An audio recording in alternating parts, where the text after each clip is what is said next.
यहाँ जानिए भगवान बुद्ध के 10 खास उपदेश। बुद्धा 10 कोट्स।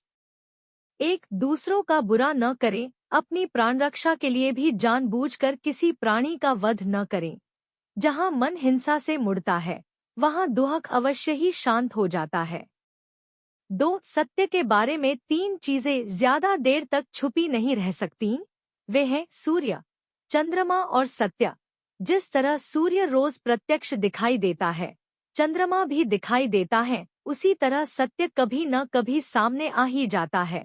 अतः असत्य को अपने आचरण में ना उतारें, उससे दूर रहने में ही मनुष्य की भलाई है। 3, जीवन का उद्देश्य सही रखें। जीवन में किसी उद्देश्य या लक्ष्य तक पहुंचने से ज्यादा महत्वपूर्ण उस यात्रा को अच्छे से संपन्न करना होता है। 4, प्रेम का मार्ग अपनाएं। बुराई से बुराई कभी खत्म नहीं होती। घृणा को तो केवल प्रेम द्वारा ही समाप्त किया जा सकता है, यह एक अटूट सत्य है। 5, खुद जैसा औरों को समझना। जैसे मैं हूँ वैसे ही वे हैं, और जैसे वे हैं वैसा ही मैं हूँ। इस प्रकार सबको अपने जैसा समझकर न किसी को मारे, न मारने को प्रेरित करें।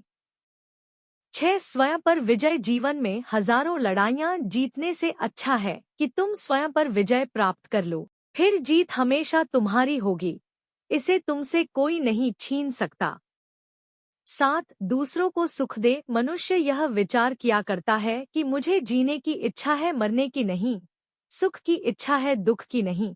यदि मैं अपनी ही तरह सुख की इच्छा करने वाले प्राणी को मार डालूं तो क्या यह बात उसे अच्छी लगेगी? इसलिए मनुष्य को प्राणिघात से स्वयं तो विरत हो ही जाना चाहिए, उसे दूसरों को भी हिंसा से विरत कराने का प्रयत्न करना चाहिए। 8, बैरभाव न रखें। वैरियों के प्रति वैररहित होकर हम कैसा आनंदमय जीवन बिता रहे हैं, वैरी मनुष्यों के बीच अवैरी होकर विहार कर रहे हैं। 9, पशु हिंसा से बचे। पहले 3 ही रोग थे, इच्छा, क्षुधा और बुढ़ापा। पशु हिंसा के बढ़ते बढ़ते वे 98 हो गए। ये याजक, ये पुरोहित निर्दोष पशुओं का वध कराते हैं, धर्म का ध्वंस करते हैं। यज्ञ के नाम पर की गई यह पशुहिंसा निश्चय ही निंदित और नीच कर्म है। प्राचीन पंडितों ने ऐसे याजकों की निंदा की है। 10, चर्म धारण न करे। भगवान बोले, भिक्षुओं, महाचर्मों को, सिंह, बाघ और चीते के चर्म को नहीं धारण करना चाहिए। जो धारण करे उसे दुक्कट, दुष्कृत का दोष होता है।